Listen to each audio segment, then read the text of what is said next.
بسم اللہ الرحمن الرحیم۔ محترم جناب ڈاکٹر محمد الغزالی صاحب آج ہمارے مہمان مقرر ہیں۔ ہماری یہ بڑی خوش قسمتی ہے اور حقیقت میں دلی خوشی ہوتی ہے کہ محترم ڈاکٹر صاحب اپنے وقت کو نکال کے یہاں تشریف لاتے ہیں، اور اس اعتبار سے بھی بڑی خوشی ہوتی ہے کہ آپ کا تعلق ایک انتہائی بر صغیر کے علمی خاندان سے ہے۔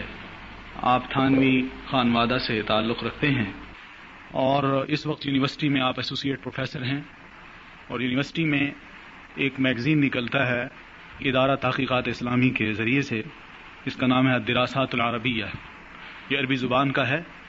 آپ اس کے بھی ایڈیٹر ہیں اور ساتھ ہی یونیورسٹی میں آپ پڑھاتے بھی ہیں۔ آپ کا تعلق بھی ایک علمی خاندان سے ہے جو تھانوی خاندان مشہور ہے۔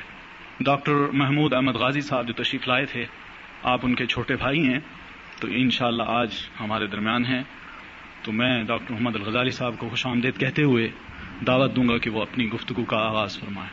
بسم اللہ الرحمن الرحیم، الحمد للہ رب العالمین، والصلاة والسلام على سید المرسلین وعلى آلہ واصحابہ اجمعین، اما بعد فقد قال اللہ تعالی فی کتابہ العزیز: المؤمنون والمؤمنات بعضهم أولياء بعض يأمرون بالمعروف وينهون عن المنكر ويقيمون الصلاة ويؤتون الزكاة ويطيعون الله ورسوله أولئك سيرحمهم الله إن الله عزيز حكيم. وعد الله المؤمنين والمؤمنات جنات تجري من تحتها الأنهار خالدين فيها ومساكن طيبة في جنات عدن ورضوان من الله أكبر ذلك هو الفوز العظيم. صدق الله العظيم. میری بہنوں اور محترم جناب ادریس زبیر صاحب، میں آپ کے سامنے چند گزارشات آپ کی خدمت میں پیش کرنا چاہوں گا، جس کا مقصد اس بات کی وضاحت ہے کہ کچھ عرصے سے ہم یہ بات دیکھتے ہیں کہ ہمارے مختلف مسائل جو مسلمانوں کو درپیش ہیں اور پاکستانیوں کو درپیش ہیں، ان مسائل کے متعلق دنیا میں ایک خاص طرز فکر، ایک خاص قسم کی سوچ نظر آنے لگی ہے، اور بہت بڑی تعداد میں ہمارے اپنے بھائی بہن اس سوچ کے ساتھ متفق نظر آتے ہیں، اور بعض صورتوں میں بہت گرم جوشی کے ساتھ، بڑی سنسیئرٹی کے ساتھ، اخلاص کے ساتھ ان مقاصد کے فروغ کے لیے کام کرتے ہوئے نظر آتے ہیں۔ ہمارے درمیان بے شمار ادارے موجود ہیں، کچھ سرکاری، کچھ غیر سرکاری، اس سے بہت سے لوگ وابستہ ہیں، خاص طور پر خواتین، اور نظر یہ آتا ہے کہ جو امریکہ اور یورپ میں یا دنیا میں کہیں کسی خطے میں کوئی ایک نظریہ یا کوئی تجویز خواتین کے مسائل کے متعلق یا معاشرے کے مسائل کے متعلق یا زندگی کے کسی معاملے کے متعلق جو ابھرتی ہے، سامنے آتی ہے، اس کی تائید میں ہمارے لوگ، ہمارے اپنے بھائی بہن بہت پیش نظر آتے ہیں، اور ہمیں اس پہ حیرت ہوتی ہے کہ ہمارا دین، ہمارا اخلاق، ہمارا عقیدہ وہ کسی اور رخ کی طرف ہماری رہنمائی کرتا ہے، اور یہی لوگ جو مسلمان ہیں اور ہم ان کو مسلمان سمجھتے ہیں، بالکل ایک مختلف اور متضاد نظریے اور مقصد اور نصب العین کو لے کر آخر کیوں چل پڑے؟ کیا بنیادی فرق ہے ہماری سوچ میں اور ان کی سوچ میں؟ جو باقی تجاویز سامنے آتی ہیں جس میں ہمیں یہ محسوس ہوتا ہے کہ ایک ایجنڈا دیا جا رہا ہے، ایک خاص معاشرت، خاص طرز فکر، خاص رویے کو دنیا میں رائج کرنے کا، وہ ہمیں کس قدر ناگوار معلوم ہوتا ہے، ناقابل قبول لگتا ہے، اور ہماری جو اسلامی حمیت ہے، ہمارا اسلامی شعور اس کو کسی طرح قبول کرنے کے لیے تیار نہیں ہے. تو وہ لوگ جو مسلمان ہیں، حکومتوں سے وابستہ ہیں یا اداروں سے وابستہ ہیں یا یونیورسٹیز سے وابستہ ہیں یا مختلف تنظیموں سے وابستہ ہیں، وہ آخر کیوں اس قدر غیر اسلامی اور غیر اخلاقی سوچ کو اور مقصد کو اتنی گرم جوشی کے ساتھ قبول کر کے اس کو آگے بڑھا رہے ہیں؟ اس بات کو سمجھنے کے لیے میری ناچیز رائے میں اس کی ضرورت ہے کہ ہم بہت بنیادی جو تصورات ہیں مغربی فکر کے، ان کی گہرائی میں جا کر معلوم کرنے کی کوشش کریں کہ وہ کیا ہیں اور کس طرح ان تصورات سے، ان نظریات سے یہ تجاویز جنم لیتی ہیں. جب ہم اس جڑ تک پہنچ جائیں گے اور ہمیں معلوم ہوگا کہ ہمارا عقیدہ، ہمارا دین اور اس کی تعلیمات اور ان تصورات میں کیا فرق ہے، اس وقت ہم اس بات کو زیادہ بہتر طور پر سمجھ سکیں گے کہ اس طرح کی جو تجاویز ہیں، اباحیت پر مبنی جو منشور ہیں اور اسلام کی اور انسانیت کی قدروں کو پامال کرنے والے جو منصوبے ہیں، ان کی حقیقت کیا ہے اور ان کو ہم کس طریقے سے بطور مسلمان کے فیس کریں اور ان لوگوں کو جو ان نظریات سے متاثر ہو گئے ہیں واپس لانے کی کوشش کریں. کیونکہ محض ایک دن میں یا چند دنوں میں یا چند مہینوں میں یہ نہیں ہوا کہ کچھ لوگ متاثر ہو گئے ایک خاص طرز زندگی سے، طرز فکر سے، اور انہوں نے اس کو بلا چون و چرا تسلیم کر کے اپنا لاہ عمل بنا لیا، نصب العین بنا لیا اور اس کے فروغ میں وہ ہمتاً مصروف ہو گئے ہوں. بلکہ جو پورا بنیادی تصور ہے، ڈھانچہ ہے، فکر ہے، سوچ ہے، یا ہمارے اپنی اصطلاح میں جو عقیدہ ہے بنیادی، اس میں فرق آ چکا ہے، اس میں تبدیلی آ چکی. اور جب تک ہم جڑ سے اس کو نہیں پکڑیں گے تو ہم محض اس طرح کی استدلال سے شاید ان لوگوں کو قائل نہیں کر سکتے کہ صاحب آپ ہمارے معاشرے کو غلط رخ پر لے جا رہے ہیں، آپ اخلاقی قدروں کو پامال کر رہے ہیں. کیونکہ جب تک آپ کے اور ان کے درمیان وہ مشترک بنیادیں نہ ہوں، تصورات ایسے ہوں کہ جو آپ اور وہ دونوں تسلیم کرتے ہوں، اس وقت تک نتائج پر بات چیت نہیں ہو سکتی. بہت بنیادی بات، جیسا کہ آپ پر پوری طرح واضح ہے، یہ ہے کہ ہمارے دین میں اس قدر زور عقیدے پر آخر کیوں دیا گیا ہے کہ کچھ بنیادی حقائق ہیں، کچھ بنیادی مسلمات ہیں، ان کو تسلیم کرنا انتہائی ضروری ہے.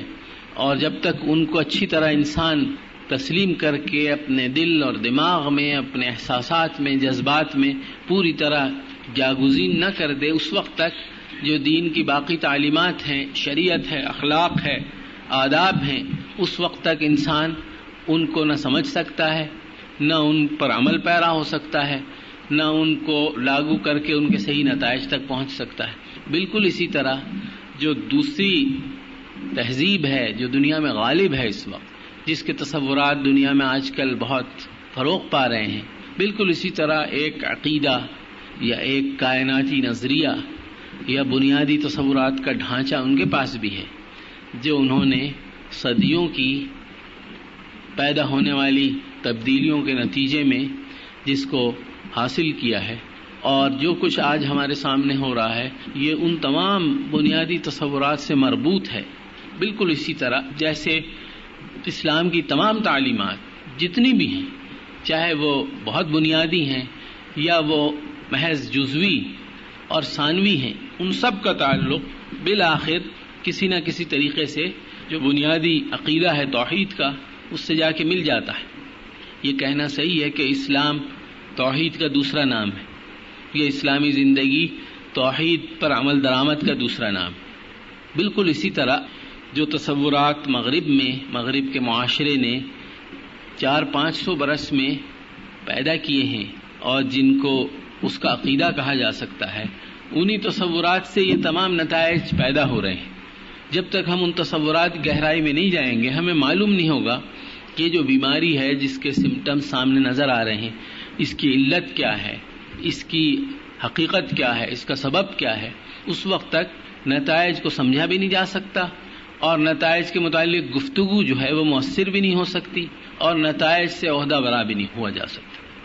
تو اب میں آپ کی توجہ اس بات کی طرف مبذول کرانا چاہوں گا کہ جو ویسٹ ہے اس کی جو تاریخ ہے اس کا آغاز اس بات سے ہوتا ہے کہ ہمیں نظر آتا ہے کہ ان کے معاشرے میں ایک بہت ہی طاقتور، ایک بہت مستحکم ایک تنظیم ہے جس کا نام کلیسا ہے، چرچ ہے، اور تمام امور زندگی کے تمام معاملات، سیاست، معیشت، معاشرت، اخلاق، تعلیم، آداب، انسانی تعلقات، خاندان، ہر چیز اس چرچ کے ماتحت ہے. یہاں سے آغاز ہوتا ہے.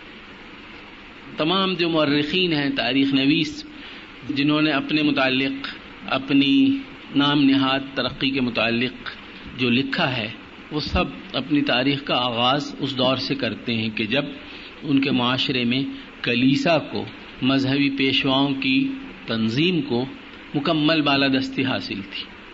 اور یہ وہی زمانہ ہے کہ جب مسلمانوں کے ہاں عالم یہ تھا کہ مسلمان تہذیب اور تمدن اور ثقافت اور علوم اور سیاست اور معیشت، معاشرت دنیا میں فروغ پا رہی تھی، اور رسول اللہ صلی اللہ علیہ وسلم کے دنیا سے تشریف لے جانے سے پہلے ہی جو اسلامی تہذیب ہے، اسلامی دعوت ہے اور پیغام ہے وہ جزیرہ عرب کی حدود سے باہر نکل چکا تھا.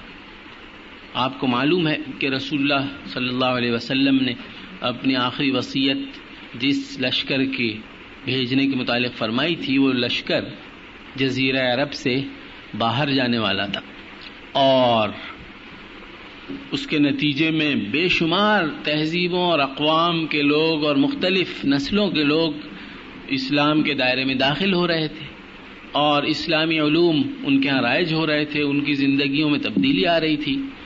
اور یہ وہ زمانہ تھا کہ جب اسی توحیدی نظریے کے تحت نہ صرف یہ کہ اسلامی علوم، قرآن، سنت، فقہ، کلام وغیرہ، اخلاق، اس کی ترویج ہو رہی تھی، بلکہ جو دیگر اقوام اور دیگر تہذیبوں کے جو علوم تھے جیسے یونانی تہذیب، رومن تہذیب، ہندوستانی تہذیب یا ایرانی قدیم تہذیب، اس کے جو علوم تھے، اس کے جو افکار تھے وہ بھی مسلمانوں میں رفتہ رفتہ رائج ہو رہے تھے. اور مسلمانوں نے ایک بہت بڑا کام یہ انجام دیا کہ یونانی فلسفے کی تمام ضروری بنیادی کتابوں کا عربی میں ترجمہ کیا، اور عربی میں ترجمہ کر کے ان کو اندلس میں جب مسلمانوں کی حکومت رہی 700 برس، وہاں ان کو فروغ ہوا اور مغرب والوں کا، یورپ والوں کا رابطہ ہوا اور انہوں نے مسلمانوں کی شاگردی اختیار کی.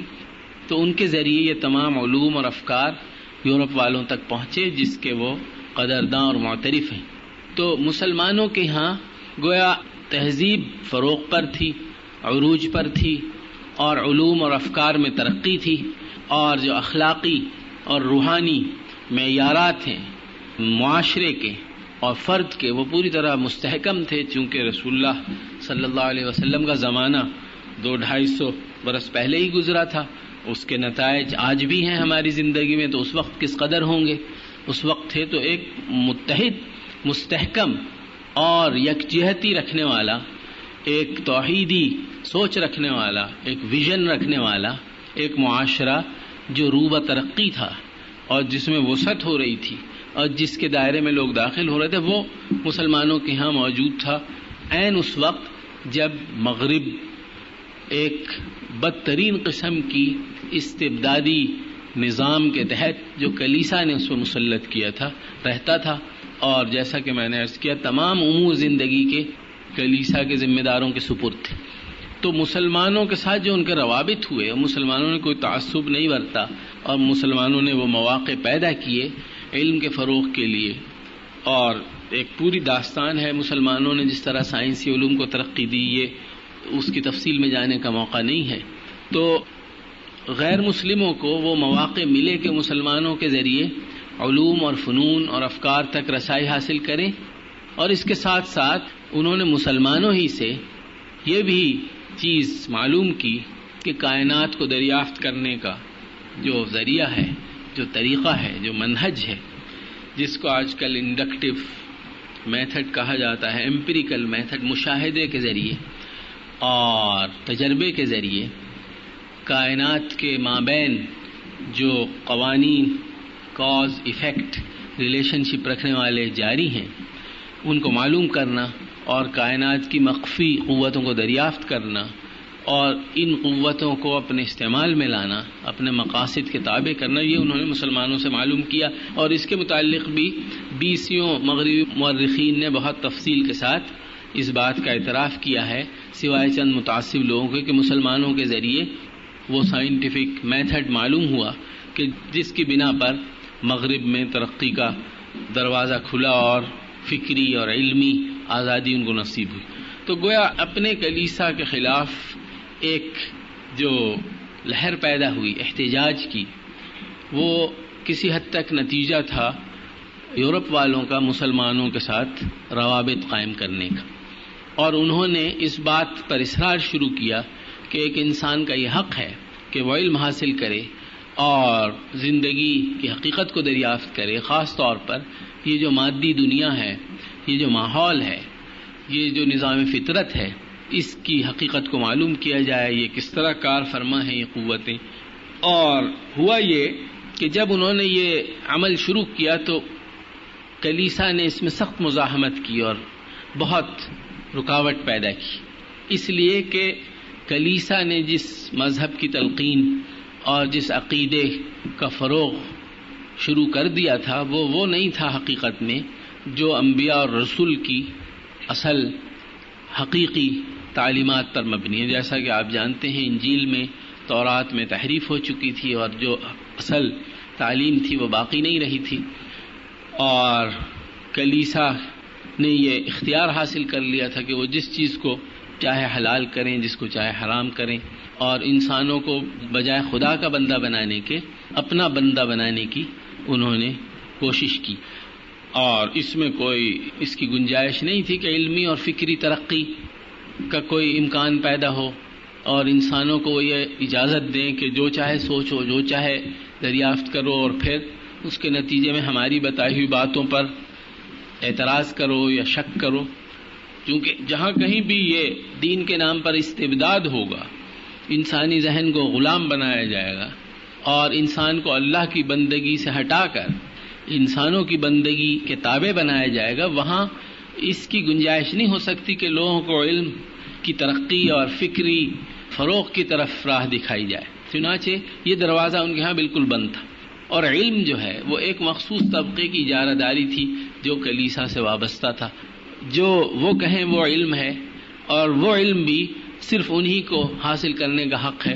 ایک عام انسان کی نہ گنجائش ہے، نہ استعداد ہے، نہ اس کا حق ہے کہ وہ علم حاصل کرے. لہذا عرض کرنے کا مقصد یہ ہے کہ اول دن سے آغاز تاریخ کا ایسے ہوا کہ علم اور فکر انہوں نے جب حاصل کرنا چاہا تو اس کی بہت شدید مزاحمت کلیسا والوں نے کی، جو دین کے نمائندے تھے ان کی نظر میں.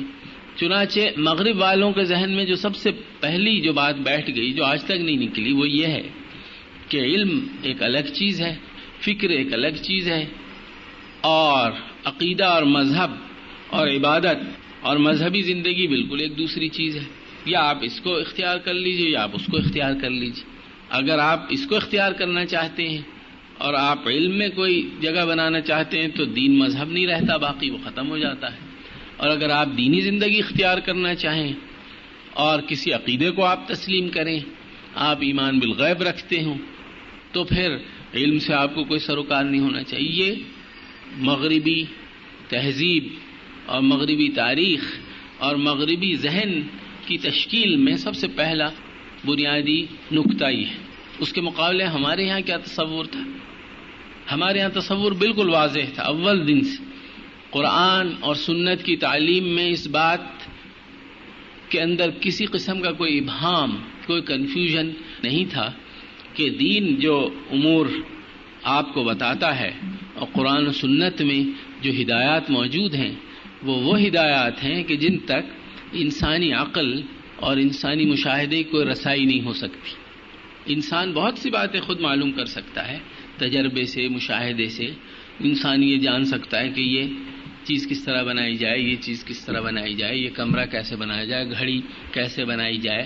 مختلف ضرورتوں کی تکمیل کے لیے انسان ہمیشہ سے اپنی عقل، اپنے حواس اور اپنے مشاہدے و تجربے کو کام میں لا کر چیزیں بناتا ہے، دریافت کرتا ہے. اسی سے تہذیب اور تمدن کو فروغ ہوا.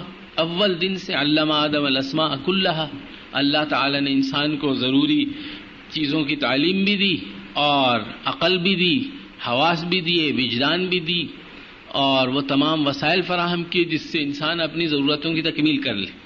تو کوئی نبی یہ بتانے کے لیے کبھی نہیں آیا، نہ آئے گا کہ مکان کیسے بناؤ، یا یہ کہ کھیتی باڑی کس طرح کرو، یا یہ کہ کپڑے کس طرح سیو.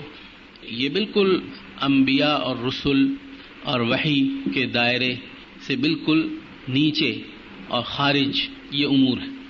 لہذا جو اللہ نے جو دین انسان کے لیے پسند کیا، اس دین میں اس بات پر قدغن یا کوئی حد یا قید نہیں لگائی گئی کہ انسان اپنی مادی ضروریات کی تکمیل کے لیے دریافت کرے اور تجربہ مشاہدے سے معلوم کرتا رہے اور اپنی ضرورتیں پورا کرے. دین جو ہے وہ صرف یہ کہتا ہے کہ جب انسان اپنی سوچ اور اپنی دریافت کے آخری انتہا کو پہنچتا ہے، عقل سے پہلے حواس ہیں 5، اور حواس سے پہلے وجدان ہے، انٹیوشن. ہمیں معلوم ہوتا ہے کہ ہم تھک گئے ہیں، ہمیں بھوک لگی ہے، ہمیں پیاس لگی ہے، ہمیں اپنے بارے میں معلومات حاصل ہوتی ہیں وجدان کے ذریعے. اس سے بھی پہلے بالکل جبلت کے ذریعے کچھ چیزیں معلوم ہو جاتی ہیں. یہ سب اللہ تعالیٰ ہی کے دیے ہوئے ذرائع ہیں، اور ان ذرائع کا ایک مقصد ہے اور ایک ان کا منشا ہے انسان اپنی ضرورتیں پوری کرتا رہے جو اس کی بایولوجیکل سروائیول کے لیے ضروری. دین نے کوئی اس پہ پابندی نہیں لگائی. دین کا کہنا صرف یہ ہے کہ کچھ امور انسانی عقل اور حواس اور مشاہدے کی دسترس سے باہر ہیں، اور وہ بنیادی طور پر وہ ہیں کہ جن کا تعلق انسانی زندگی کے مقصد سے ہے. انسان کیوں پیدا ہوا؟ انسان نے بہت سی چیزوں کا مقصد معلوم کر لیا. یہ آگ ہے، یہ پانی ہے، یہ ہوا ہے، یہ چیزیں ہیں، ان کو دریافت کر کے اس میں تبدیلی لا کر یہ بنایا جا سکتا ہے، یہ بنایا جا سکتا ہے، یا اس کو بہتر ایسے بنایا جا سکتا ہے. انسانی طبیعت میں ہے کہ وہ کیوریس ہے، تجسس رکھتا ہے، وہ نئے نئے سوالات اٹھاتا ہے، جوابات تلاش کرتا رہتا ہے. انسانی فطرت میں یہ بھی ہے کہ وہ ایک خاص کیفیت پر خوش نہیں رہتا، تبدیلی چاہتا ہے، تنوع چاہتا ہے، کیپریشس ہے، تو وہ نئی نئی ایجادات کرتا ہے، نئے نئے طریقے دریافت کرتا ہے، نئے طریقے سے مکان بناتا ہے، نئے ڈھنگ کے اور نئے انداز کے لباس بناتا ہے، نئے انداز کی غذائی ضروریات پوری کرتا ہے. تو یہ سب کرتا رہتا ہے. لیکن جو مکمل انسان ہے، پوری اس کی مکمل زندگی ہے پیدائش سے موت تک، اور تمام انسانوں کا یہ کارخانہ ہے. پھر یہ کائنات ہے، اور اس کائنات میں تمام وسائل، تمام خزانے اور تمام سہولتیں انسان کے لیے رکھی گئی ہیں. انسان نے آ کر ان کو استعمال کرنا شروع کیا، اور یہ جیسا کہ آج کل سائنس کہتی ہے کہ یہ انوائرنمنٹ جو ہے فرینڈلی ہے، انسانی ضرورت کی پوری تکمیل اس سے ہوتی ہے، اور یہ ماحول انسانی زندگی کی عین تقاضوں کے مطابق ہے. سب کچھ یہاں موجود ہے.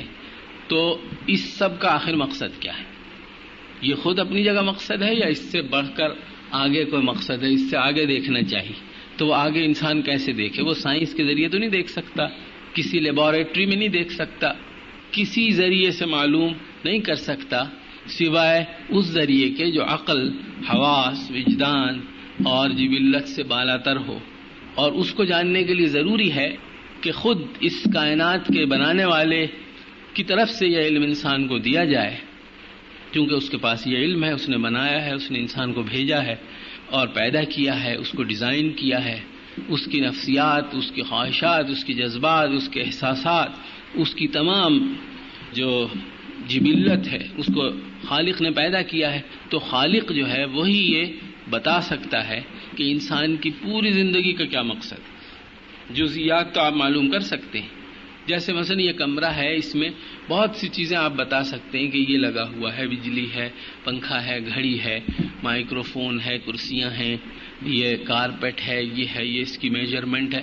بہت تفصیل آپ بتا سکتے ہیں. لیکن ایک لیول وہ بھی آئے گا کہ جب یہ بتانا پڑے گا کہ اس سب کا مقصد کیا ہے، اس پورے کا پرپز کیا ہے، یہ بتائیے آپ. تو آپ کو یہ بتانا پڑے گا کہ یہ الہدا کے نام سے ایک ادارہ ہے، اس کا ایک پروگرام ہے، اس کا ایک حصہ ہے. وہ الہدا تو ایک کوئی مادی چیز نہیں ہے کہ اس کو ٹچ کر لیں یہ الہدا ہے. اگرچہ وہ یہاں اس بلڈنگ میں موجود ہے، وہ کسی اور بلڈنگ میں بھی ہو سکتا ہے. وہ تو ایک ایبسٹریکٹ چیز ہے، مجرد چیز ہے، محسوس چیز نہیں ہے، مرئی چیز نہیں ہے، ویزیبل نہیں ہے، ٹچیبل نہیں ہے، ٹینجیبل نہیں ہے. تو ایک مجرد چیز. تو جب بھی عمومی مقاصد کی بات ہوتی ہے تو اس کے لیے مادی جو ہیں تنگیاں اس سے بالاتر ہو کر مجرد کی طرف جانا پڑتا ہے. اب اگر میں آپ سے کہوں کہ آپ پورے اس کمرے کی، اس کلاس روم کی حقیقت مجھ پہ واضح کیجیے اور بتائیے کہ یہ کیا ہے، تو آپ کہیں گے کہ یہ الہدا کا ایک حصہ ہے. تو الہدا کیا ہے؟ الہدا تو مجھے نظر نہیں آتا. آپ صرف وہ بتائیے جو مجھے نظر آئے. گویا آپ سائنسی حدود میں بات کیجیے، سائنٹیفک آپ کا ہونا چاہیے اپروچ. تو سائنٹیفکلی تو نہیں بیان ہو سکتا، اس لیے کہ الہدا تو کوئی گرفت میں آنے والی چیز نہیں ہے. یا ایک پروگرام ہے، ایک تربیتی کورس ہے، تو وہ کیا ہے، وہ کہاں ہے، مجھے دکھائیے. اس کا بھی وجود ایک عقیدہ ہے، ایک یقین ہے کہ اس کا وجود ہے. جی، اس یقین کے علاوہ تو اس کا کہیں وجود نہیں ہے. کہاں وجود ہے؟ اگر آپ نہ اس پہ یقین کریں تو کبھی بھی نہیں یقین کریں گے. تو اس لیے دین کا کہنا صرف یہ ہے کہ عقل سے، حواس سے، نظر سے ماورا جو امور ہیں، جو اس کی دسترس سے باہر ہیں، اس کی گرفت سے بالاتر ہیں، ان کو جاننے کے لیے، ان کو سمجھنے کے لیے ایمان بالغیب ضروری ہے. اور ایمان بالغیب جس کے پاس نہیں ہوگا وہ قرآن اور سنت کسی چیز سے فائدہ نہیں اٹھا سکتا. جیسا کہ قرآن کی بالکل ابتدائی آیات میں اس بات کا اعلان کر دیا گیا کہ ان کے لیے ہدایت ہے جو ایمان بالغیب رکھتے ہیں. تو ایمان بالغیب بہت بنیادی چیز ہے، یعنی وہ چیزیں جو نظر سے، عقل سے ماورا ہیں، باہر ہیں، ان کو تسلیم کرنا. اور ان کو تسلیم کرنے کا ذریعہ انبیاء کی تعلیمات ہیں. چونکہ انبیاء تک یہ علم، یہ ہدایت، یہ حقائق، یہ معلومات خود اللہ نے جو اس تمام اسکیم کا خالق ہے اس نے پہنچائی. اس کو مان کر پھر باقی چیزیں، نتائج خود بخود پیدا ہو جاتے ہیں. جب آپ نے اللہ کو مان لیا، اس کی صفات کو مان لیا، وہ مالک یوم الدین ہے، آخرت کے لیے آپ کو سب کچھ کرنا ہے، پھر آخرت کو اگر مان لیا تو پھر دنیا میں کس طرح رہنا، باقی سب نتائج ہیں. تو جب یہ ورلڈ ویو، پورا کائناتی نظریہ آپ مان لیں تو اس کے بعد تمام نتائج منطقی طور پر لاجیکلی خود بخود فالو کرتے ہیں. اس میں کسی اور مزید اس کی ضرورت نہیں. لیکن ایمان بالغیب بہت ایک بنیادی اور اہم اور بیسک فنڈامنٹل ایک تصور ہے، ایک یقین ہے، ایک عقیدہ ہے. اور اس کو ماننا، تسلیم کرنا، یہ بھی عرض کر دوں کہ کوئی ان سائنٹیفک یا ارریشنل بات اس لیے نہیں ہے کہ اس زندگی میں بے شمار امور ہیں جو ہم مانتے ہیں بغیر کسی سائنسی استدلال کے، بغیر کسی لاجیکل پروف کے. اب میرے متعلق ادریس بھائی نے جو کچھ فرمایا وہ غلط بھی ہو سکتا ہے. خبر جو ہے انہوں نے ایک انفارمیشن دی، صحیح بھی ہو سکتی، غلط بھی ہو سکتی، تو کیوں آپ نے مان لی؟ سب جھوٹ ہو سکتا ہے.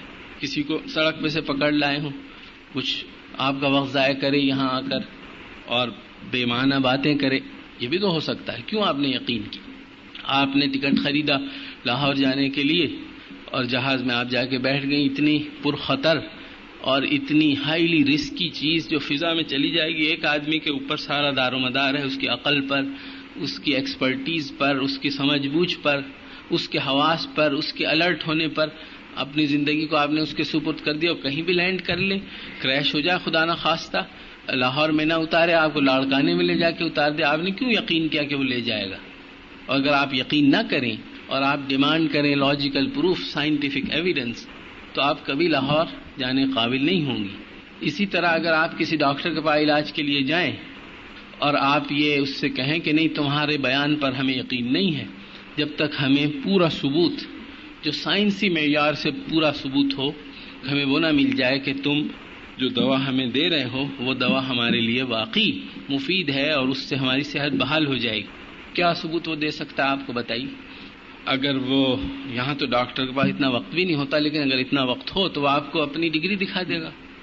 وہ ڈگری کیا ہے؟ وہ بھی تو ایک اطلاع ہے کہ فلاں فلاں صاحب نے فلاں سن میں داخلہ لیا اور 4-5 سال گزارے اور تجربے کیے اور تمام مطالعہ ضروری کیا اور انہوں نے یہ ڈگری حاصل کی. وہ بھی تو ایک اطلاع ہے.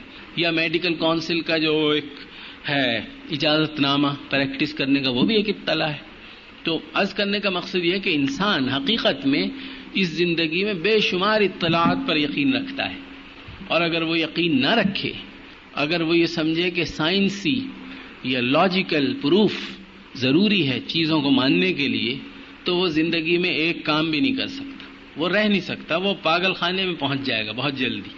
اس لیے یہ ایک بہت بڑی غلط فہمی ہے کہ انسان یہ سمجھے کہ سائنس سے ہی سب کچھ معلوم ہوتا ہے، باقی کہیں سے نہیں معلوم ہوتا. یہ ایک بہت بڑا دھوکہ ہے اور غلط دعویٰ ہے. ہم نے اپنے ماں باپ کو بھی پہچانا سائنس سے نہیں ہے کہ سائنٹیفک کوئی ایویڈنس ہمارے پاس ہو جس کا ثبوت بالکل یقینی اور قطعی ہو، جس کو کوئی شک و شبہ جس میں پیدا نہ کیا جا سکے. یہ نہیں ہے، بلکہ ایک اطلاع ہے.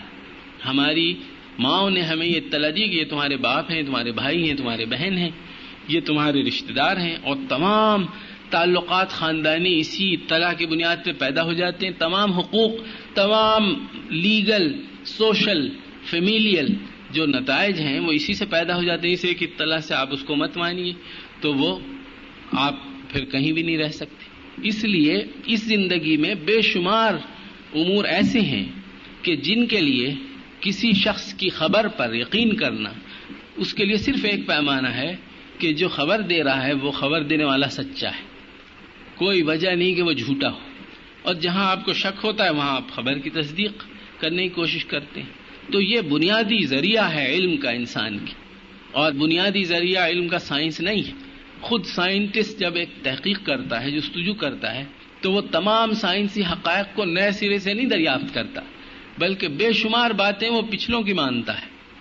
تو وہ بھی اس کا ایمان بالغیب ہے. اسے تو نہیں معلوم کہ یہ پانی جو ہے یہ اس طرح آکسیجن ہائیڈروجن کی کمبینیشن سے بنتا ہے. وہ اس کو بھی ایگزامن کرے اور ہر چیز کو دوبارہ کرے. اگر وہ سائنٹیفک اپروچ اختیار کرنا چاہتا ہے وہ ایسا نہیں کرتا، بلکہ جو تمام پچھلوں کے نتائج ہیں اس کو مان کر، اس پہ یقین کر کے، اس لیے کہ کوئی وجہ نہیں کہ وہ غلط ہوں، وہ آگے بڑھتا ہے، کوئی نئی بات دریافت کر لیتا ہے. لیکن عام زندگی میں جب تک انسان خبر کو، انفارمیشن کو، اطلاع کو، بشرطے کہ اس کا ذریعہ قابل تصدیق ہو، قابل اعتماد ہو، سچا ہو، قبول کر لیتا ہے. بالکل اسی طرح ہم مسلمان اپنی زندگی کے جو بنیادی امور ہیں، جو بنیادی حقائق ہیں، بنیادی مقاصد ہیں، اس کو تسلیم کرنے کے لیے ہم نے تاریخ کے سب سے سچے انسان کی اطلاع اور گواہی کو تسلیم کیا. اور تسلیم کرنے کے بعد ہماری زندگی کو ایک رخ، ایک مقصد، ایک معنویت مل گئی. یہ تو ہمارا ویو ہوا. اب دوسرا ویو کیا ہے جس سے تمام مسائل پیدا ہوئے؟ میں یہ عرض کر رہا تھا کہ جب کلیسا کے خلاف تحریک شروع ہوئی، کسی نے کہیں کی بات کی، چاہے اس کا دین مذہب سے تعلق ہے یا نہیں ہے، اس کے خلاف کلیسا نے بڑا سخت رد عمل ظاہر کی. اور آپ میں سے جو لوگ واقف ہیں وہ اس کی مثالیں یقیناً ان کے ذہن میں آئیں گی. تو سائنٹسٹ جو ویسٹ میں ہوئے، انہوں نے بڑی قربانیاں دیں، بڑی سختیاں برداشت کی، جس کے نتیجے میں ویسٹ میں، یورپ میں سائنس کا فروغ اور اس کا عروج ممکن ہوا. لہذا اول دن سے سب سے بنیادی بات جو ان کے ذہن میں بیٹھی ہے وہ یہ ہے کہ سائنس الگ ایک راستہ ہے، دین میں ایک الگ راستہ ہے. یا آپ اس کو اختیار کیجئے یا اس کو اختیار کیجئے، دونوں میں کوئی نقطہ اتصال نہیں ہوتا. ہمارے ہاں بالکل اس سے مختلف. ہمارے ہاں یہ ہے کہ سائنس سے آپ جو مرضی دریافت کر لیجئے، اس سے دین کی کوئی حقیقت کمزور نہیں پڑے گی. دین کے حقائق، کلیات، تعلیمات، مقاصد، ہدایات، اصول اپنی جگہ اٹل ہیں، اور وہ سائنس کے دائرے سے باہر کی چیزیں، ان کو ماننا اور جاننا ضروری ہے، اس لیے کہ ان کو ماننے اور جاننے پر پوری زندگی کے مقصد کا دار و مدار ہے. اور اگر آپ نہیں مانیں گے تو آپ کو اختیار ہے، لیکن پھر زندگی بے مقصد اور بے معنی اور بے سمت ہو جائے گی. اس کے مقابلے میں ان کے ہاں بنیادی نظریہ یہ کار فرما ہوا کہ دین الگ ہے، سائنس الگ ہے. چنانچہ کلیسا کے خلاف ایک تحریک شروع ہو گئی، اور رفتہ رفتہ یورپ کا معاشرہ، یورپ کا انسان کلیسا کی دسترس سے آزاد اپنے کو کرتا گیا، اور جب سائنسی معلومات کا فروغ ہوا اور اس کے نتیجے میں ایجادات ہوئیں، پہیہ ایجاد ہوا، یہ ایجاد ہوا، اور لوگوں کو سہولتیں حاصل ہونے لگیں، لوگوں کی مادی ضروریات پوری ہونے لگیں، تو سائنسی جو کمیونٹی ہے اس نے طاقت حاصل کر لی، اور رفتہ رفتہ مرکزی حیثیت اس کو حاصل ہوتی گئی معاشرے میں، اور اسی تناسب سے جو کلیسا ہے وہ کمزور پڑتا گیا۔ پوری مغربی تاریخ اس بات کی کہانی ہے کہ کلیسا کس طرح رفتہ رفتہ کمزور ہوا، یہاں تک کہ وہ پھر رینیسانس اور ریفارمیشن بہت سے مراحل آئے، اور بالآخر یہ ہوا کہ ہمیں سب تفریق کر دینی چاہیے۔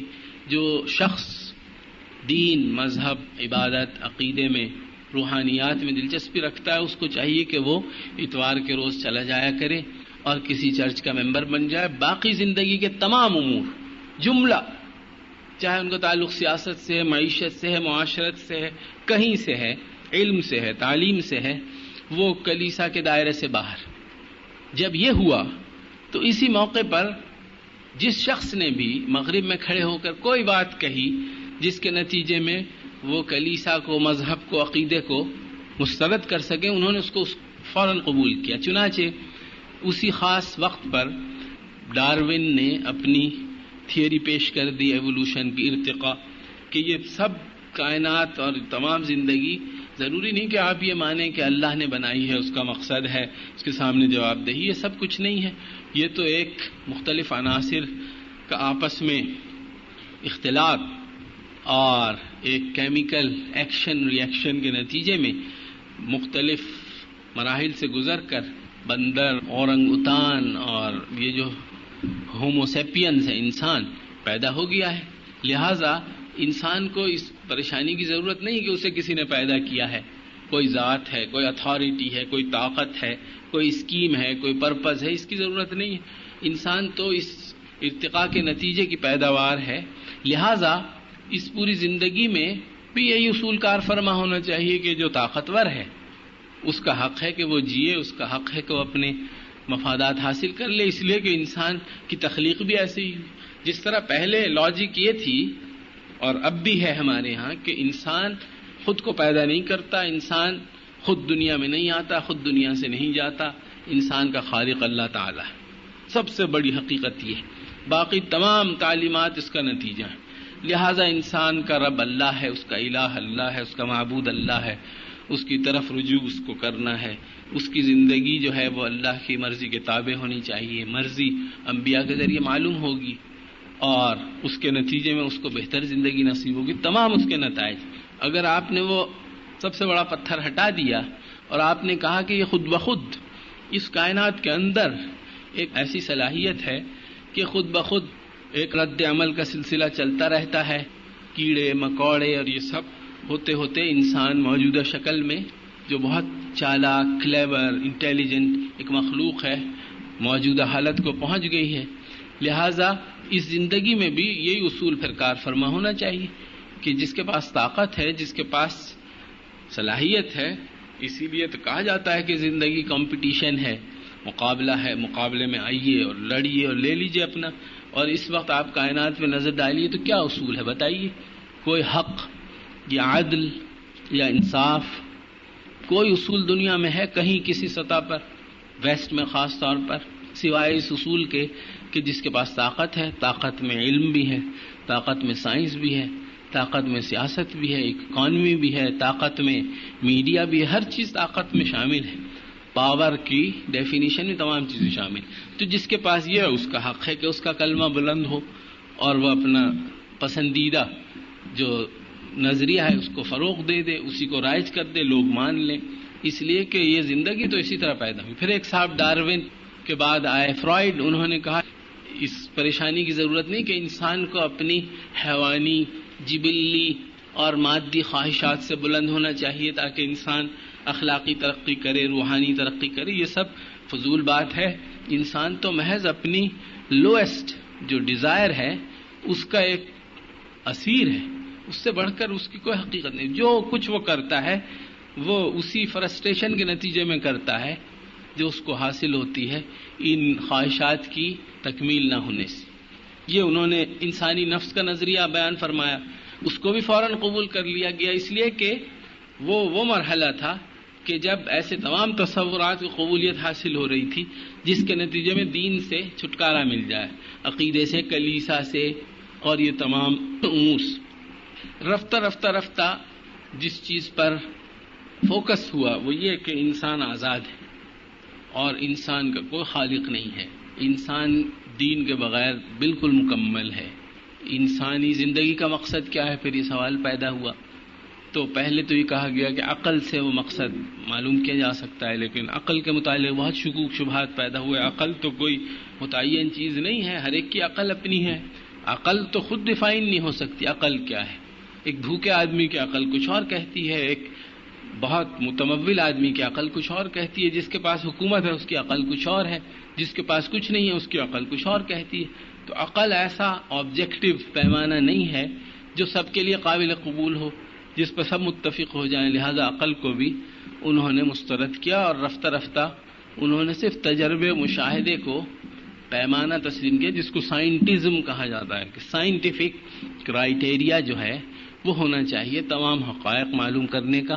اور سائنٹیفک کرائیٹیریا یہ ہے کہ جس طرح زولوجی حیوانیات نام ہے اس چیز کا کہ جانوروں کے بیہیویئر کو آپ دیکھیں، آبزرو کریں اور ریکارڈ کریں ڈیٹا اور اس کو پھر اینالائز کریں اور اس میں جو پیٹرن آپ کو نظر آئے اس کی روشنی میں آپ معلوم کر لیں کاز ایفیکٹ ریلیشن شپ کیا ہے، ریٹ کیسے بیہیو کرتا ہے، کیٹ کیسے بیہیو کرتی ہے، اسی سے زولوجی کا علم معلوم ہوتا ہے.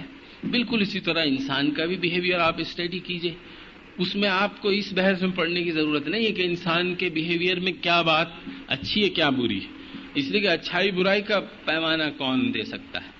اللہ کو تو انہوں نے خارج کر دیا اپنی اسکیم سے. اچھائی برائی کا پیمانہ کچھ نہیں ہے.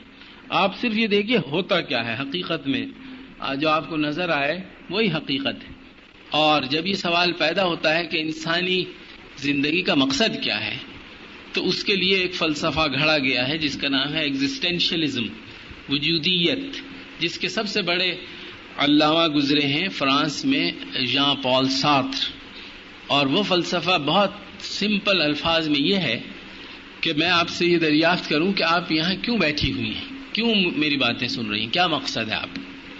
تو آپ اس کے جواب میں یہ کہیں کہ ہم اس لیے بیٹھے ہیں کہ ہم بیٹھے ہیں. آپ کیوں آئے ہیں اپنے گھروں سے، اپنا کام چھوڑ کے، اپنا آرام چھوڑ کر، اپنا قیمتی وقت لگا کر، اپنی مصروفیات ترک کر کے، اپنے گھر والوں سے جدائی اختیار کر کے یہاں کیوں آئی ہیں آخرہ؟ تو آپ کہیں ہم اس لیے آئی ہیں کہ ہم اس لیے آئی ہیں بس. We are here because we are here. یہ ہے ایگزسٹینشلسٹ فلسفی کہ انسانی ایگزسٹنس جو ہے، وجود تو ایک حقیقت نظر آ رہی ہے، لوگ چل پھر رہے ہیں، کوئی کہتا ہے I think therefore I am, کوئی کچھ کہتا ہے کچھ کہتا ہے. تو انسانی وجود تو ماننا پڑے گا چونکہ نظر آتا ہے، لیکن کیوں ہے یہ؟ تو اس کا جواب یہ ہے کہ یہ اس لیے کہ یہ ہے. We are here because we are here. میں یہاں آیا ہوں، آپ پوچھیں کیوں آئے ہو تو میں کہوں میں آیا ہوں اس لیے کہ میں آیا ہوں. تو یہ ہے، اس کا مقصد صرف یہ ہے کہ انسان کو بالکلیہ اور مکمل طور پر اللہ کی بندگی سے نکال دیا جائے. اور انسانی آزادی کا جو تصور ہے وہ چاہے کتنا بھی اٹریکٹ کرتا ہو، اپیل کرتا ہو، وہ ان لوگوں کو اپیل کرنا چاہیے کہ جو اس کی گہرائی سے اور اس کے پس منظر سے واقف نہیں ہیں. لیکن جس کو کہا جاتا ہے فریڈم، یہ اللہ کے مقابلے میں سب سے بڑی بغاوت ہے جو تاریخ انسانی میں آج تک کسی نے کی ہے، بت پرستی سے بھی بڑھ کر. اور حقیقتاً قرآن کی روح سے یہ سب سے بڑی بت پرستی، اس لیے کہ جب آپ یہ کہتے ہیں کہ انسان آزاد ہے اور مطلقاً آزاد ہے اور وہ کسی دین، کسی مذہب، کسی خدائی تعلیمات یا پیغمبری ہدایات یا اخلاقی نظام یا کسی ایسے اصول کا پابند نہیں ہے جو دائمی ہو، جس پر ہمیشہ انسانوں کو جج کیا جانا چاہیے. اگر یہ آپ کہتے ہیں تو اس کا دوسرے الفاظ میں مطلب یہ ہے کہ انسان اپنی جو خواہشات ہیں، اپنی نفسانی اور سفلی اور بہیمانہ اینیمل جو خواہشات ہیں ان کا اسیر ہے. اور ان کا غلام ہے. اور یہ قرآن نے بہت واضح الفاظ میں کہا ہے کہ اس سے بڑھ کر گمراہی نہیں ہو سکتی. ومن اضل ممن اتبع هواه بغیر هدى من اللہ افرأیت من اتخذ الہہ ہواہ. کہ بدترین گمراہی جو ہو سکتی ہے وہ یہ ہے کہ انسان اپنی خواہش کو اپنا خدا بنا لے. اور اس زمانے کے انسان نے صرف یہ کام کیا ہے کہ اپنی خواہش کو اپنا خدا بنا لی. اب اس کے نتیجے میں جب یہ سوال پیدا ہوا کہ اگر سب انسان بالکل آزاد ہیں، اور بے شمار مفکرین نے، ادیبوں نے، شاعروں نے، فلسفیوں نے اس میں حصہ لیا، یہ 200-300 سال میں یہاں تک پہنچا.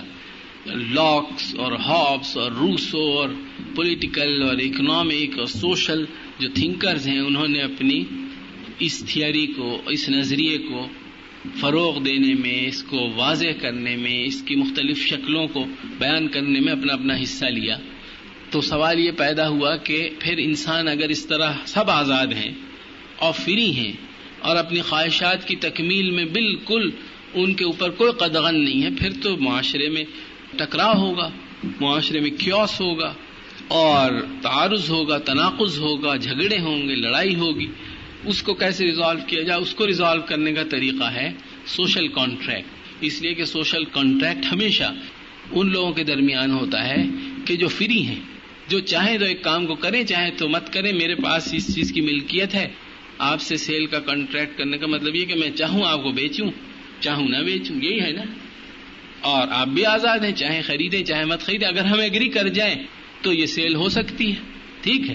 اسی طرح ہم زندگی کے مالک ہیں اور ہمارے اوپر کسی قسم کو قدغن نہیں ہے، مگر چونکہ اگر تمام انسان اس زندگی میں بالکل فری رہیں تو ظاہر ہے جس طرح ٹریفک کا اصول ہے کہ ہر ایک کو گاڑی رکھنے کا حق ہے، چلانے کا بھی حق ہے، سڑک سب کی ہے، لیکن اگر سب بیک وقت ہر رخ پہ چلنے لگیں اور کسی اسپیڈ لیمٹ کے بغیر تو سب کا ہی نقصان ہے نا. تو اس لیے کچھ اصول ضوابط وضع کر لیے گئے تاکہ سب اپنا حق اس طرح حاصل کریں کہ سب کی بہتری اس میں ہو. بالکل اسی طرح چونکہ زندگی میں سب آزاد ہیں، لیکن اگر ہر ایک اپنا انٹرسٹ، اپنا مفاد، اپنی خواہش کی تکمیل بے حساب حد شروع کر دے تو ظاہر ہے کہ پھر کسی کو بھی یہ موقع نہیں ملے گا کہ وہ اپنی ضرورت پورا کر سکے، اپنی خواہش کو پورا کر سکے. اس لیے ایک سوشل کانٹریکٹ کا نظریہ وجود میں آیا جس کا مقصد یہ ہے کہ انسان اپنی آزادانہ رائے سے اور مرضی سے اپنی کچھ آزادی جو حقیقتاً ان کی اپنی ہے وہ تھوڑا سا اس کا ایک پورشن دے دیں تاکہ اس آزادی کے ذریعے ان کے تمام امور کو مینیج کیا جائے، آرگنائز کیا جائے، اسٹریم لائن کیا جائے اور وہ چیزیں کی جائیں جس کی انہیں خواہش ہے. چنانچہ یہ پورا جو جمہوریت کا نظریہ ہے یہ اس سے مربوط ہے. اور پارلیمنٹ اسی لیے ساورن ہے. پارلیمنٹ از ساورن، اقتدار اعلیٰ پارلیمنٹ کے پاس ہے، اور پارلیمنٹ کو یہ بھی حق ہے کہ وہ یہ بھی قانون بنا دے کہ انسان جو ہیں بغیر شادی کے بھی رہ سکتے ہیں، ہم جنسی بھی جائز ہے. اور ابھی امریکن سپریم کورٹ نے یہ فیصلہ دیا ہے 3 کیسز میں کہ اگر اولاد اس کی خواہش رکھے کہ وہ اپنے ماں باپ کو ڈائیورس کر دے تو اس کو اجازت ہے. اب کہیں آپ نے ماں باپ کو ڈائیورس کرنے کا سنا ہے؟ وہ اس لیے وہاں سوال کیا پیدا ہوا؟ وہاں سوال یہ پیدا ہوا کہ کیا ماں باپ کا وجود یا ماں باپ کے رشتے کا تقدس ایسی چیز ہے کہ اگر انسان اس کو نہ اختیار کرنا چاہیں تو ان کو پابند کیا جائے کہ نہیں، اس کے ضرور اس کو قبول کریں اور اس کی پابندی کریں اور ان تعلقات کو آبزرو کریں. یہ تو انسانی فریڈم کے خلاف ہے. جہاں فریڈم کی بات آئی ریجیکٹ. اگر انسانی فریڈم میں خاندان اور شادی اس میں اگر رکاوٹ ہے تو یہ بھی نہیں چاہیے.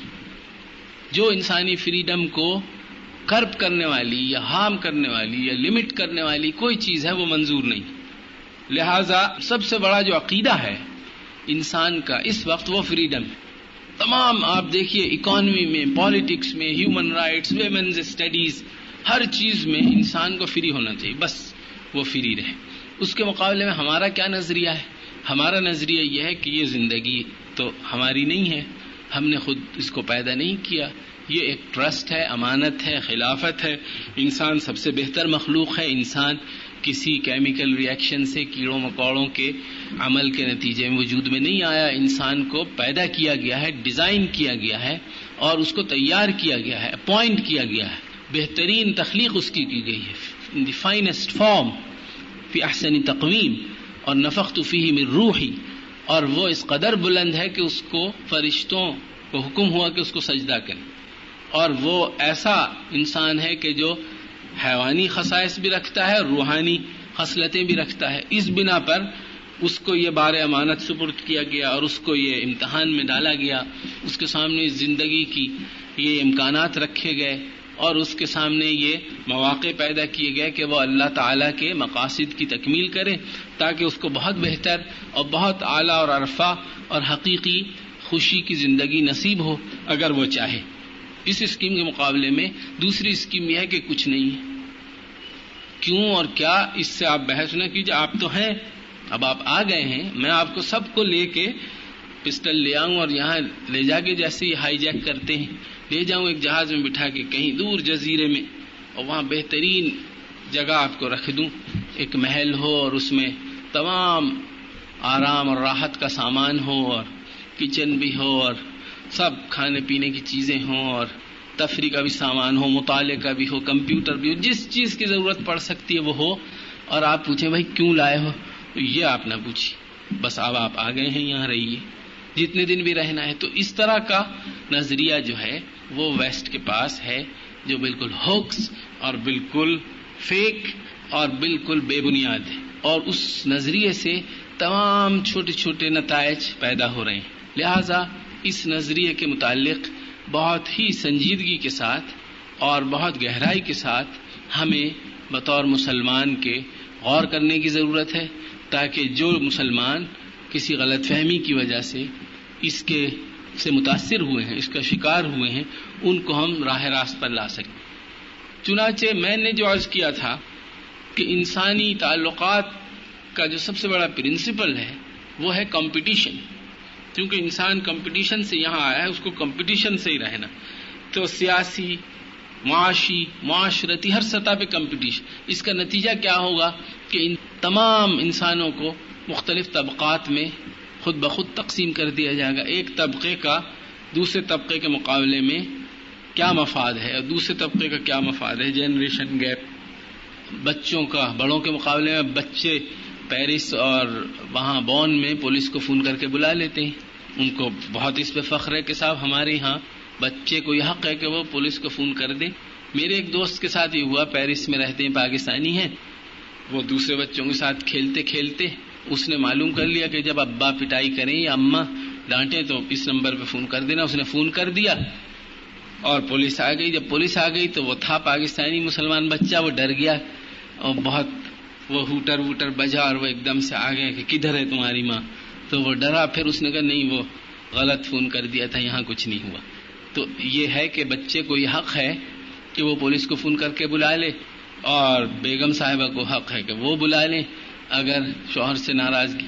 اس سب عرض کرنے کا مقصد یہ نہیں ہے کہ میں یہ دعویٰ کرتا ہوں کہ جس معاشرے میں ہم رہتے ہیں اس میں سب کچھ ٹھیک ہے, بالکل ہرگز یہ مقصد نہیں. یقیناً بلا شبہ جو حقوق ہیں ہمارے ایک دوسرے پر, ان حقوق کی ادائیگی میں بہت خرابیاں ہیں. بالکل اسی طرح جو خواتین کا مثلا مقام و مرتبہ ہمارے دین نے تجویز کیا ہے وہ حاصل نہیں ہے. اسی طرح بزرگوں کا, بڑوں کا جو مرتبہ ہونا چاہیے وہ حاصل نہیں, جو اساتذہ کو ہونا چاہیے وہ حاصل نہیں, جو چھوٹوں کے حقوق ہیں شاید وہ بھی حاصل نہیں. لیکن سوال یہ پیدا ہوتا ہے کہ ہم ان تمام امور پر نظر ڈالیں, غور کریں, اپنے نظریے کے روح سے یا ان کے نظریے کی روح سے. اگر ان کے نظریے کی روح سے کرنا ہے تو بھی اللہ تعالیٰ نے مجبور نہیں کیا, لا اکراہ فی الدین, دین میں کوئی زبردستی نہیں. قد تبین الرشد من الغی, گمراہی اور ہدایت الگ الگ واضح ڈسٹنگوش کی جا سکتی ہے, پہچانی جا سکتی. فمن شاء فلیؤمن ومن شاء فلیکفر, جو چاہے ایمان لائے اور ایمان لائے تو پھر پورا لائے. ادخلوا فی السلم کافہ, اور پھر پورے اس کے نتائج حاصل کرے تاکہ اس کو فائدہ پہنچے دنیا میں بھی اور آخرت میں بھی. اگر وہ نہیں لانا چاہتا تو پھر وہ دوسرے نظریے کو پوری طرح قبول کر لے تاکہ اس سے اگر کچھ فوائد اس کو حاصل ہو سکتے ہیں. لیکن لیہلک من ہلک عن بینہ ویحیی من حی عن بینہ، قرآن نے بہت واضح طور پر کہا ہے کہ جو کوئی بھی حقیقت کو قبول کرتا ہے تو وہ سوچ سمجھ کے قبول کرے، اور جو اس کو نہیں قبول کرتا اور ہلاکت کا راستہ اختیار کرتا ہے اسے بھی سوچ سمجھ کے کرنا چاہیے۔ یہ تو انسان کا حق ہے کہ وہ جس رویے کو، جس راستے کو اختیار کرے، خوب سوچ سمجھ کے اچھی طرح اس کے تمام پہلوؤں پر غور کر کے کرے۔ لہٰذا ہمارے لیے سوچنے کی بات یہ ہے کہ ہم اپنے عقیدے، اپنے اخلاق اور اپنے مقاصد کی روح سے تمام مسائل پر غور کریں، جن میں یہ مسئلہ بھی ہے جو بلا شبہ بہت اہم ہے اور بنیادی ہے، اور اس سے صرف نظر نہیں کیا جا سکتا کہ ہمارے معاشرے میں اگر وہ ایک اسلامی معاشرہ ہے تو خواتین کا کیا مرتبہ ہے اور کیا مقام ہے اور کیا ان کا کردار ہے اسلامی زندگی بنانے میں۔ اس دور کے ایک بہت بڑے مفکر اور مجاہد امام حسن البنا رحمۃ اللہ علیہ کا قول یہ ہے کہ اگر تم مجھ سے پوچھو کہ اسلامی معاشرہ کیا ہے یا کوئی معاشرہ اسلامی ہے یا نہیں ہے، تو میں یہ کہوں گا کہ اس معاشرے کی خواتین کا جائزہ لو، اگر وہ مسلمان ہیں تو وہ معاشرہ اسلامی ہے، اور اگر وہ مسلمان نہیں ہے تو وہ معاشرہ اسلامی نہیں ہے۔ حضور نے جو معاشرہ قائم فرمایا تھا وہ اس لیے اسلامی تھا کہ اس کی خواتین اسلامی تھیں، اور انہوں نے اپنا پورا فعال اور بھرپور کردار ادا کیا ہر سطح پر، ہر شعبے میں، اور وہ کردار بہت بنیادی تھا، اس میں کوئی شک نہیں ہونا چاہیے۔ قرآن اور سنت نے کوئی مرتبے میں تفریق نہیں کی۔ میں صرف ایک بات عرض کر کے اجازت لوں گا، اور وہ بات یہ ہے کہ تمام جو تعلیمات ہیں جن سے آپ واقف ہیں اور یہاں آ کر اور زیادہ واقفیت حاصل کی، ان تمام دین کی تعلیمات کا خلاصہ کیا ہے؟ خلاصہ یہ ہے کہ جو کچھ انسان اس دنیا میں کرتا ہے، جس حیثیت میں کرتا ہے، جس سطح پر کرتا ہے، اس کا بالآخر نتیجہ اس کو آخرت میں ملے گا، ٹھیک ہے؟ اور اصل جو ججمنٹ ہے، فیصلہ ہے، وہ آخرت ہی میں ہوگا، کون سچا ہے کون جھوٹا ہے۔ دنیا میں بہت سے لوگ غلط دعویٰ بھی کرتے ہیں، تو حضور نے جو تعلیم ہمیں دی اس کا خلاصہ یہ ہے کہ اس تمام دنیا کی کوششوں کا الٹیمیٹ جو نتیجہ ہے وہ آخرت میں نکلے گا، اور آخرت میں اللہ میاں نے کوئی الگ کمپارٹمنٹ عورتوں کا نہیں رکھا کہ یہ جو ہے نا یہ بی کیٹیگری کا جنت ہے، یہاں خواتین جائیں گی، اور یہ اے کیٹیگری کا ہے، یہاں مرد جائیں گے، یہ کہیں نہیں کہا۔ یا ہے جی کہیں اشارتاً کنایتاً یہ کہا ہو کہ نہیں، نماز اگر گل محمد صاحب پڑھیں گے تو اس کا تو جنت میں یہ کمرہ ملے گا، اگر زینب بیوی پڑھے گی تو وہ یہاں جائے گی۔ یہ سب خرافات ہمارے یہاں نہیں ہے۔ لہٰذا بنیادی بات یہ ہے کہ دین میں جو اصل محور اور منشا اور مقصد اور آخری نتیجہ ہے اعمال کا، وہ ہے آخرت کی دائمی ابدی زندگی، اور اس میں جو اصل اللہ تعالی کا جو انعام ہے وہ ہے اللہ تعالیٰ کی رضا، ورضوان من اللہ اکبر، میں نے بھی آپ کے سامنے تلاوت کی، اور اس میں کوئی تفریق بالکل کسی طرح کی مرد اور عورت کے درمیان نہیں ہے، بالکل وہی جنت اور وہی نعمت انسانوں کے لیے اللہ تعالیٰ نے رکھی ہے، چاہے وہ مرد ہیں۔ اور تو اس کی وضاحت بھی ہوئی ہے، من ذکر و انثی، جو بھی نیک عمل کرے گا اس کی جزا اس کے لیے ہے، چاہے وہ ذرے برابر بھی۔ اب اگر تفصیلات میں کہیں کوئی ایک اسکیم میں کسی کو کوئی ذمہ داری دی ہے، کسی کو کوئی ذمہ داری دی ہے، اس سے کوئی ڈسکریمنیشن کا ہم نتیجہ نہیں نکال سکتے، اس لیے کہ ہم اس پورے معاشرت کو، تمام تعلیمات کو اپنے پرسپیکٹو سے جب دیکھتے ہیں تو اس میں کوئی فرق نہیں۔ اگر ہم ان کے پرسپیکٹو سے دیکھیں تو سب غلط ہے، پھر تو یہ نماز روزہ بھی غلط ہے، بہت کچھ غلط ہے، پھر آپ سب چھوڑ دیجئے، پھر یہ سب تھوڑا سا رکھنے کی کیا ضرورت۔ وآخر دعوانا الحمدللہ۔ جزاکم اللہ خیرا۔ ماشاء اللہ ڈاکٹر صاحب نے انتہائی پرمغز اور فلسفیانہ انداز سے گفتگو فرمائی، اللہ تعالیٰ آپ کو جزائے خیر دے۔ تو آپ کے ذہنوں میں اگر کوئی اس سلسلے میں کوئی سوال ہوں تو آپ بسم اللہ کیجئے، وقت بھی تھوڑا ہے۔ ہم یہ دیکھتے ہیں کہ ہمارے معاشرے میں ایک فیصلہ ایسا پیدا ہو چکا ہے کہ آزادی مانگ رہے ہیں، آپ نے کیا تجاویز دیے کہ ہم اس کو محدود کریں اپنے معاشرے میں پیدا کریں؟ ہم ہر معاملے میں اپنے جو ذرائع ہیں ان کی طرف رجوع کریں۔ انسان کو آزادی بھی دی ہے، بالکل دی ہے، لیکن بے محدود، اور بے قیود آزادی نہیں ہے، اور اس آزادی کا ایک مصرف ہے، ایک مقصد ہے. ہمارے یہاں ہر چیز کو جج کرنے کا ایک پیمانہ ہے کہ زندگی کے جو مقاصد ہیں بنیادی، ان کے تابع ہے وہ آزادی یا نہیں. تو ہر چیز کی طرف قرآن اور سنت اور جو ہمارے اپنے پیمانے ہیں ان کی طرف رجوع کرنے کے لیے ہمیں یہ چاہیے کہ ہم پہلے یہ بھی دریافت کریں کہ جو ایک دوسرے رخ پر فضا بنی ہوئی ہے اس کی آخر کیا حقیقت ہے، کیا بنیاد. جو کچھ آج کل یہ ایجنڈا ہے کائرو کانفرنس کا، بیجنگ کانفرنس کا، یہ نتائج ہیں. اس کے پیچھے پوری ایک 300 سال کی کوشش کھڑی ہوئی ہے عمارت، سوشیولوجی اور سائیکالوجی اور اینتھروپولوجی اور پتہ نہیں کیا کیا انسان نے سوچا ہے، لکھا ہے، پڑھایا ہے، ذہنوں کا آمادہ کیا ہے، اور اس کے بعد اب یہاں تک پہنچے. تو ہمیں بھی بہت کچھ محنت اور کوشش، تربیت اور تزکیے کے بغیر اس مقصد کو حاصل نہیں کیا جا سکتا. اور ہمیں آزادی کے متعلق یہی بتانا چاہیے کہ ہمیں وہ آزادی چاہیے اور اس مقصد کے لیے چاہیے جو اللہ نے ہمارے لیے تجویز کیا ہے. اس میں تو کوئی شک نہیں کہ ہمارے معاشرے میں عورت استحصال کا شکار ہے، اور ان خواتین نے جو یہ نعرہ لگایا ہے کہ ایسی خواتین کو آزادی دینا چاہتی ہیں، اس کے پیچھے ایک سوچ بھی کار فرما ہو سکتی ہے اور کچھ غلط فہمیاں بھی ہو سکتی ہیں.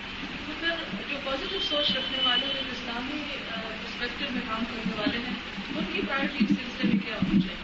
کہ پرائرٹی نمبر 1 یہ کہ جو اسلامی نقطہ نظر صحیح ہے اس کی وضاحت ہونی چاہیے، اور ساتھ ہی جو دوسرا نقطہ نظر ہے اس کی کمزوری بھی واضح کر دینی چاہیے. کہ بتانا چاہیے کہ جو آزادی مانگی جا رہی ہے اگر وہ اسی تصور کے تحت ہے، اسی اسکیم اور ایجنڈے کے تحت ہے جو مغرب والوں نے اختیار کیا ہے، تو اس کے نتائج ان کے ہاں یہ نکلے ہیں اور ہمارے ہاں بھی پھر یہ نکلنے والے ہیں. اور ساتھ ساتھ اس کے مقابلے میں جو آلٹرنیٹو ہے، متبادل ہمارا نظریہ قرآن پر مبنی، سنت پر مبنی اور ہمارے علماء سلف کے آراء پر مبنی، اس کو بھی پوری طرح فورسفلی بیان کرنا چاہیے. لیکن بیان کرنے میں اکثر یہ غلطی ہوتی ہے کہ اپروچ یہ بن جاتی ہے شعوری یا لاشعوری طور پر کہ اچھا آپ آزادی مانگتی ہیں تو آزادی ہمارے یہاں سب سے زیادہ ہے، آپ کو جمہوریت چاہیے، اسلام سب سے زیادہ جمہوری ہے، سائنس تو اسلام ہی کے پاس ہے. یہ جو ہے نا دوسرے ہمارا ایجنڈا نہیں بنا سکتے کہ وہ کچھ طے کریں. ان کے یہاں اسپورٹس شروع ہو گیا، جی حضور نے بھی اس میں حصہ لیا تھا. آپ اس لیے کہیے کہ آپ کو حضور مطلوب ہیں، آپ کو اسلام مطلوب ہے، آپ کو اسلام کے مقاصد مطلوب ہیں، آپ کو وہ معاشرہ چاہیے، آپ کو آخرت چاہیے، آپ کو اللہ کی رضا چاہیے. اس کی طرف لوگوں کو لا کر اس کے بعد پھر بتائیں ہم کہ اس کی تفصیلات کیا ہیں ہمارے ایجنڈے کی. ہوتا یہ ہے کہ اگر ایجنڈا وہ بنائیں یا اسکیم وہ بنائیں اور پھر ہم اس میں لوگوں کو راغب کریں کہ جی جو وہاں ہے وہ یہاں بھی ہے، اس کا بڑا نقصان ہوتا ہے، خاص طور پر جب اسلام کی تبلیغ اس نہج پر ہو. اب آپ غور کیجئے کہ اگر کوئی مغربی معاشرے کا مرد یا عورت اس معاشرے سے بیزار ہے اور کسی متبادل راہ کی تلاش میں ہے، اب آپ اس سے ملیں اور تبلیغ کریں کہ نہیں یہ ڈیولپمنٹ، یہ اکنامک پیٹرن اور یہ ڈیموکریسی اور یہ فریڈم تو سب ہمارے یہاں بھی ہے. تو یہ ایسے ہی ہے کہ جیسے آپ ایک مکان کو ناپسند کرتی ہوں اور اس سے چھٹکارا چاہتی ہوں، کوئی اور مکان تلاش کر رہی ہوں اور آپ کو میں ملوں بطور ایک پراپرٹی ایجنٹ کے، میں کہوں بالکل ایگزیکٹلی وہی مکان میرے پاس بھی آ جائیے، تو آپ تو نہیں پھر اس میں جائیں گی. مطلب یہ کہ آلٹرنیٹو ہونا چاہیے آپ کے پاس، اور اس کے لیے اعتماد ضروری ہے، اس کے لیے یقین ضروری ہے اور ایمان ضروری ہے. اور انشاءاللہ جب یہ ہوگا تو اس کے زور پر، اس کے نتیجے میں جب ہماری تبلیغ اور تلقین تعلیم کا اثر بھی ہوگا اور نظر آئے گا کہ جو ہمارے پاس ہے بہت سے پہلوؤں سے ممکن ہے اس سے ملتا جلتا ہو، لیکن اس کا جو بنیادی ڈھانچہ ہے، اس کی بنیادی اپروچ ہے، اس کے مقاصد ہیں، وہ بالکل الگ ہے. اور یہ ہو نہیں سکتا کہ وہ اپیل نہ کرے، اس لیے کہ اللہ تعالیٰ نے انسان کی فطرت میں ایمان رکھا ہے.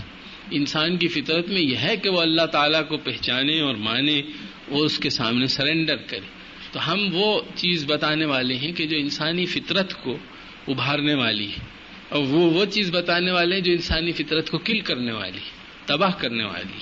لہٰذا انشاءاللہ جب ہم بات کریں گے بشرطے کہ ہم مروب نہ ہوں، یقین کے ساتھ، اعتماد کے ساتھ اور ایمان کے ساتھ ہم اپنے نظریے کو بیان کریں کہ آزادی کے متعلق ہمارا یہ نظریہ، خاندان کے متعلق. مثال کے طور پر میں ایک جملہ آپ کو بتاتا ہوں جو شاہ ولی اللہ رحمۃ اللہ علیہ نے لکھ دیا. اب آپ اگر غور کریں تو یہ ایک جملہ تمام چیزوں پر بھاری ہے کہ شوہر بیوی کے تعلقات کے اسلامک اپروچ کیا ہے. ایک اپروچ یہ ہے کہ میری اپنی کمائی، میرا اپنا یہ، اور آپ کی اپنی کمائی اور آپ کا اپنا، اور آ جائیے مقابلے میں، کبھی میں بھاری کبھی آپ بھاری، اور اگر آپ نے زیادہ گڑبڑ کی تو پولیس ہے اور وہ فلاں NGO ہے، آسما جہانگیر کو میں بلا لوں گی اور یہ ہو جائے گا، پولیس آ جائے گی اور یہ تم کر کے دیکھو. اب آپ ذرا سیریسلی غور کریں کہ اگر آغاز اس سے ہو، اس نہج سے، تو کیا ایک دن بھی، ایک رات بھی کوئی میاں بیوی سکون، آرام، راحت، اطمینان، خوشی، مسرت کا کوئی تجربہ حاصل کر سکتے ہیں اس نہج پر؟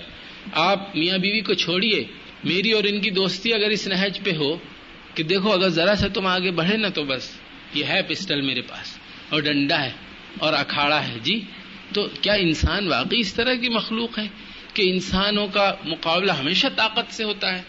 یہ نہیں ہے. شاہ ولی اللہ نے فرمایا ہے کہ میاں اور بیوی کے تعلقات کا اصل جو گر ہے اور جو جڑ ہے وہ یہ ہے کہ وہ ایک دوسرے کے مفاد کو اپنا مفاد سمجھے. بس جب میاں بیوی کے مفاد کو اپنا مفاد سمجھنے لگے اور بیوی میاں کے مفاد کو اپنا، بالکل برابری ہے، اس میں کوئی اتھارٹی کی تو بات ہی نہیں ہے.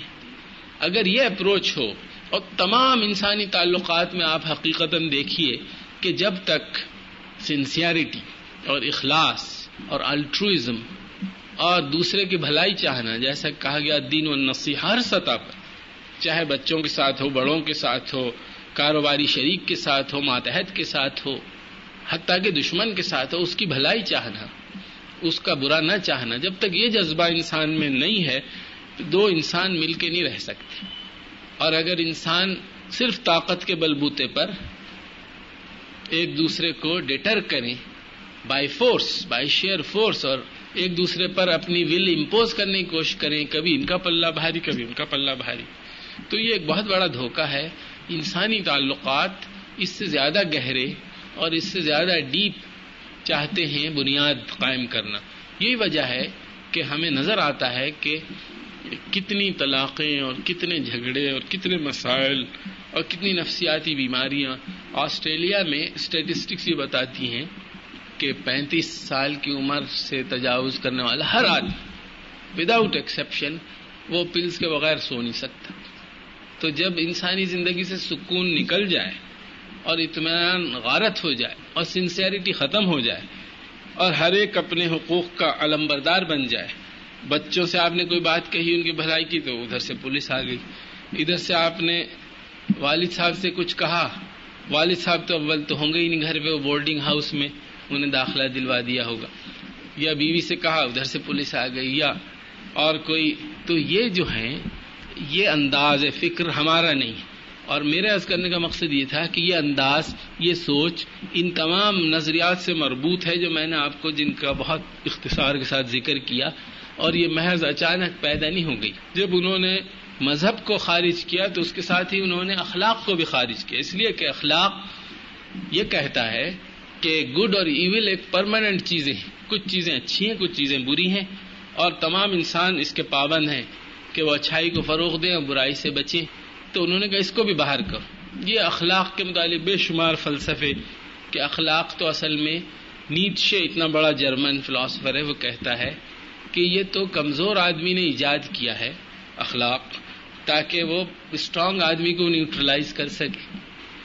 ہم یہ کہتے ہیں کہ ایجاد نہیں کیا، اخلاق تو ہے اس لیے کہ اخلاق کی قدریں جب طاقت پکڑیں گی، جڑ پکڑیں گی تو کمزور نہیں رہے گا. جیسا کہ حضرت ابوبکر صدیق نے اپنے پہلے خطبے میں ارشاد فرمایا کہ تم میں سے کمزور میرے لیے طاقتور ہے جب تک اس کا حق حاصل نہ ہو جائے، اور طاقتور میرے لیے کمزور ہے جب تک میں اس کا حق نہ لوں. مطلب یہ کہ یہ ایک بہت بیسک فلاسفی انہوں نے لے ڈاؤن کر دی کہ اس ملک میں، اس معاشرت میں، اس اسٹیٹ میں، اس سوسائٹی میں جو بالادستی ہے وہ اخلاق کی ہے.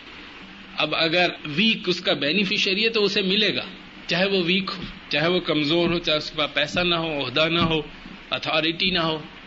اور اسی طرح اگر جو اسٹرانگ آدمی ہے، اس کے پاس پیسہ ہے، عہدہ ہے، اتھارٹی ہے، لیکن اس کی اخلاقی پوزیشن ویک ہے تو وہ ویک ہو جائے گا. تو یہ وہاں ممکن ہے کہ جہاں اخلاق کو بالادستی، اور جب اخلاق ختم ہو جائے تو آپ جو مرضی دنیا کی لیجسلیشن کر دیجیے. اب آپ دیکھیے یہ خواتین جو قانون سازی کا مطالبہ کرتی ہیں، آپ قانون میں لکھتے چلے جائیے، کیا ہوگا؟ قانون میں تو یہ بھی لکھا ہے کہ شریعت بالادست ہے، شریعت کے خلاف کوئی قانون نہیں بنے گا. قانون میں یہ بھی لکھا ہے کہ امر بالمعروف نہی عن المنکر کریں گے. یہ جو ممبران اسمبلی ہیں یہ بڑے فرشتہ صفت ہوں گے، اور یہ انسانوں کا بھلا چاہنے والے ہوں گے، اور یہ بہت ہی مخلص لوگ ہوں گے. ان کو راتوں کو نیند نہیں آئے گی ہمارے اور آپ کے مفاد میں. سب قانون میں تو دستور میں لکھا ہوا، آپ پڑھتے جائیے. جو اس کا پریمبل ہے، اس کے جو تمام پائس وشز اس میں سب لکھی ہوئی ہیں. لیکن کیا ہماری حقیقی زندگی میں اس کا کوئی نتیجہ نکلا؟ آپ قانون میں لکھ لیجئے کہ نہیں، عورت مرد برابر نہیں، مرد سپیریئر ہے، چلیے لکھ دیا. پھر کیا واقعی انسانوں کا بیہیویئر اس سے بدل سکتا ہے؟ لہٰذا یہ ایک بہت بڑی غلط فہمی ہے کہ اس ایجنڈے کو اختیار کر کے جو کہ دوسری معاشرت کا ہے، دوسری تہذیب کا ہے، دوسرے عقیدے سے جس نے جنم لیا ہے، اور جس کے بدترین نتائج بھی سامنے ہیں، وہ کیا ہیں کہ انسانی زندگی میں سکون میں اضافہ نہیں ہوا، انسانی مسرت میں اضافہ نہیں ہوا، خاندان مضبوط نہیں ہوا، فیملی اسٹرانگ نہیں ہوئی، اور سب تتر بتر ہو گیا، اس کی شیرازہ بندی نہیں. اس کے بعد پھر ہم اسی کے لیے کوشاں ہوں تو یہ ایک بہت بڑی ناکامی کا راستہ ہے. آخر دعوانا ناکامی کا راستہ ہے. آخر دعوانا ناکامی کا راستہ ہے. آخر دعوانا ناکامی کا راستہ ہے. آخر دعوانا ناکامی کا راستہ ہے. آخر دعوانا ناکامی کا راستہ ہے. آخر دعوانا ناکامی کا راستہ ہے. آخر دعوانا ناکامی کا راستہ ہے. آخر دعوانا